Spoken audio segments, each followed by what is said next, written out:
Bienvenidos a una nueva inmersión. Hoy tenemos sobre la mesa un tema que nos toca a casi todos: mejorar la forma en que comemos. Yo diría que a todos, en algún momento... Y seamos sinceros, la mayoría ya sabemos la teoría, ¿no? Sí, claro. Más verduras, menos azúcar. El problema nunca ha sido el qué. Para nada. El problema es el cómo. ¿Cómo lo hacemos de una forma que dure más de, 2 semanas? Pues bien, hemos analizado un material extraído de un curso sobre comportamiento que propone una estrategia completamente diferente. Muy diferente. Nada de dietas milagro ni transformaciones de estas heroicas. La misión de hoy es desglosar este método paso a paso para entender por qué, según esta fuente, los cambios más pequeños son los que generan los mayores resultados a largo plazo. A ver si lo conseguimos. Vamos a meternos de lleno. Es que, das en el clavo. El campo de batalla real no está en la información nutricional. Hoy en día hay información por todas partes. Desde luego. La batalla está en la psicología del hábito. O sea, cómo integramos un nuevo comportamiento en una vida que ya está llena de rutinas, de estrés, de obligaciones. Totalmente. Y este enfoque se centra precisamente ahí, en la mecánica del cambio, que es la pieza que casi siempre falta en el puzzle, ¿sabes? Vale, pues vamos directos al corazón de la idea entonces. La filosofía central que propone el texto es casi insultantemente simple. Sí, lo es. Sugiere hacer solo 1 o 2 cambios minúsculos cada semana. Y mi primera reacción al leerlo fue: ¿en serio? ¿Solo eso? Es la reacción de todo el mundo. Es que a ese ritmo tardaré años en ver resultados. Choca frontalmente con esta mentalidad del año nuevo, vida nueva. Es una reacción totalmente normal, porque estamos condicionados a pensar que un gran resultado necesita un gran esfuerzo al principio. Claro. Pero este enfoque se basa en un principio psicológico mucho más potente, que es el poder del impulso. Es como el interés compuesto, pero aplicado a los hábitos. Me gusta esa analogía.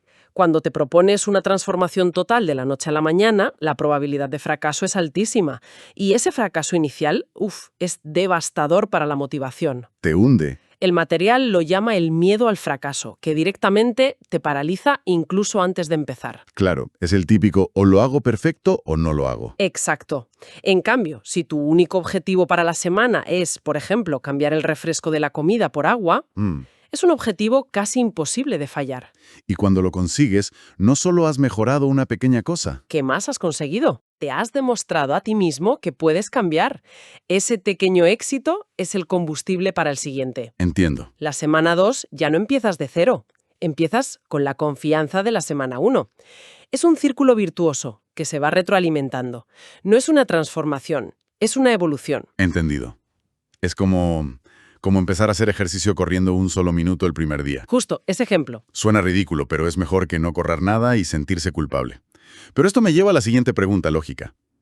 Si mi rutina tiene, muchos puntos débiles, ¿por dónde empiezo? Claro. ¿Cómo elijo ese primer cambio, esa primera batalla que sea pequeña pero que sea significativa? Esa es la pregunta clave. Y el material propone un primer paso que es puramente estratégico. La autoevaluación honesta. Honesta. Pero honesta no significa crítica o culpable, ¿eh? Vale. Significa ser un detective de tus propios patrones. La sugerencia es, antes de cambiar nada, simplemente observar. Solo mirar. Sí.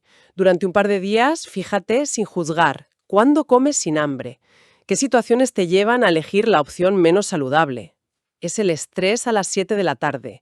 ¿Es el aburrimiento del domingo por la mañana? O sea que no se trata de hacer una lista de todo lo que hago mal para luego autoflagelarme. Para nada. Se trata de recoger datos. Eres un científico en tu propio laboratorio. Al identificar esos momentos o puntos gatillo, puedes diseñar un plan de acción a medida. Dejas de adoptar reglas genéricas que no tienen nada que ver con tu vida. ¿Qué has leído en cualquier sitio? Exacto. Y empiezas a crear soluciones quirúrgicas para tus problemas reales. Por ejemplo, si descubres que tu punto débil es el picoteo mientras preparas la cena, ¿Qué le pasa a muchísima gente? pues tu primer cambio podría centrarse exclusivamente en ese momento, en lugar de intentar cambiar tu desayuno, que a lo mejor ya es bastante decente. Vale, la teoría está clara, pero a menudo aquí es donde estos planes se desmoronan. En la práctica. Sí, Nos da el material ejemplos reales, casi de lista de la compra, para empezar. Algo que se puede hacer literalmente mañana sin tener que reorganizar toda la vida. por supuesto, y los ejemplos son la mejor parte porque lo hacen todo muy tangible. A ver, Para una primera semana sugiere algo muy concreto. Sacar todas las bebidas azucaradas de la nevera. todas. Todas. Y sustituirlas por agua, agua con gas o infusiones sin azúcar. Solo eso. Un único cambio centrado en el azúcar líquido, que suele ser una fuente enorme de calorías vacías. Y junto a eso añade un truco que me pareció brillante. Recomienda lavarse los dientes justo después de cenar. Que su simplicidad es su poder. Es un truco de comportamiento puro. Funciona como una señal inequívoca para tu cerebro. Un stop. Un cierre de telón. El sabor a menta hace que cualquier comida posterior sepa rara, y eso crea una pequeña barrera sensorial. Pero más importante aún, crea un ritual que marca el final. La cocina ha cerrado. Exacto. La cocina ha cerrado. No es una batalla de fuerza de voluntad contra el antojo de medianoche. Es una barrera estratégica que has colocado horas antes. Es cambiar el entorno y las señales, no luchar contra tu cerebro. Fascinante. Es como ponerle un candado a la nevera, pero uno mental. Vale, y después de esa primera semana, ¿cómo se sigue construyendo? Pues el material sugiere añadir 1 o 2 cambios más en la segunda semana. Por ejemplo, Dame otro. decidir llevar comida casera al trabajo 3 días a la semana en lugar de comprar algo por la calle. Uf, ese ya es más difícil. Y, a la vez, añadir al desayuno un puñado de frutos rojos, unas rodajas de tomate, un poco de aguacate. Fíjate en el patrón. A ver, No te dicen haz que tu desayuno sea perfecto, te dicen añade algo bueno. Es psicología positiva. Se enfoca en sumar, no en restar. tiene sentido. El esfuerzo de preparar la comida para el día siguiente puede parecer grande, pero supongo que es menor que el esfuerzo mental diario de decidir qué comer, dónde y resistir las tentaciones de última hora. Exactamente. Es una única decisión de planificación la noche anterior frente a una docena de microdecisiones agotadoras al día siguiente. Cuando ya no tienes energía. Claro, cuando tienes hambre y poca energía. Y más adelante, el curso sugiere introducir cosas como 1 o 2 días sin carne a la semana, sustituyéndola por legumbres, lentejas, garbanzos. De nuevo, poco a poco. De nuevo, no te pide que te hagas vegetariano de la noche a la mañana. Te invita a probar, a explorar. Y así, en unas pocas semanas, sin apenas darte cuenta, has reconfigurado tu hidratación, tu desayuno, tus almuerzos y tus fuentes de proteína. Vaya. El impacto acumulado es enorme, pero el esfuerzo percibido en cada paso ha sido mínimo. Vale. Hasta aquí hemos hablado de cambiar qué comemos, aunque sea poco a poco. Pero luego el material da un salto a una idea que me pareció mucho más radical y potente. Sí, esta es la parte más interesante. Afirma que se puede mejorar la salud y controlar el peso cambiando únicamente el cómo comemos, incluso sin modificar conscientemente la lista de la compra. ¿Cómo es eso posible? Me suena a magia. No es magia, es poner el foco en el comportamiento, en lugar de en el alimento. Vale. Es la idea más avanzada del curso y, como dices, la más transformadora. Se basa en que una gran parte de nuestro consumo de calorías no es consciente. ¿A qué te refieres con no consciente? Pues que comemos por aburrimiento, por estrés, de pie, mientras hacemos otra cosa. Este enfoque busca eliminar esas calorías fantasma, cambiando el contexto en el que comemos. Y para eso propone algo que llama un contrato con uno mismo. Suena muy serio. Lo es, pero es muy simple.